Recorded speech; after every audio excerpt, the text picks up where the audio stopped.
Selon le rapport publié par une entreprise américaine de sécurité informatique, l'armée chinoise est responsable d'avoir opéré des attaques informatiques répétées envers les États-Unis. Malgré les études menées par les États-Unis, la Chine continue de nier sa responsabilité dans le cyberespionnage.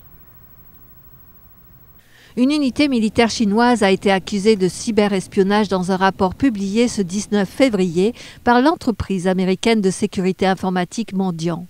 Mais le régime chinois a rapidement démenti ces accusations en déclarant que la Chine elle-même était victime de cyberespionnage.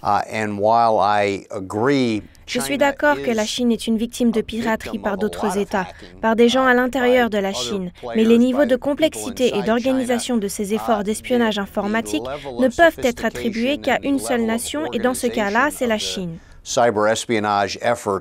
Selon les 60 pages du rapport de Mandiant, 140 attaques ont été remontées depuis 2006.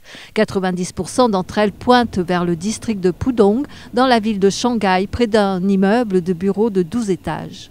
Il s'agit des quartiers généraux de l'unité 61 398 de l'armée de libération du peuple. Il existe peu de preuves officielles de l'existence de cette unité 61 398, mais les renseignements suggèrent que son premier but est l'espionnage informatique. Selon Mandiant, cette unité a opéré des attaques répétées vers un grand nombre d'industries situées principalement aux États-Unis. Ces attaques ont permis de dérober des centaines de terabits de données. Ces informations comprennent le détail de fusion ou d'acquisition d'entreprises, de stratégies de négociation ou encore les courriers électroniques de hauts responsables. Des responsables américains se sont plaints de la Chine dans le passé pour vol de secrets commerciaux. Ces infractions au droit pourraient avoir coûté aux entreprises américaines des milliards de revenus.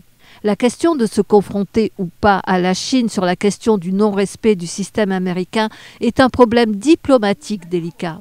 Le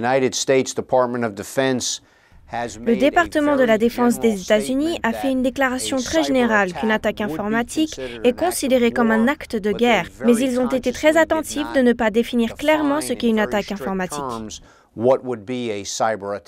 Mardi 12 février dernier, le président Barack Obama a dévoilé un mandat pour renforcer la sécurité informatique américaine. L'ordre visait les systèmes de défense nationale et les entreprises privées vitales pour l'économie américaine.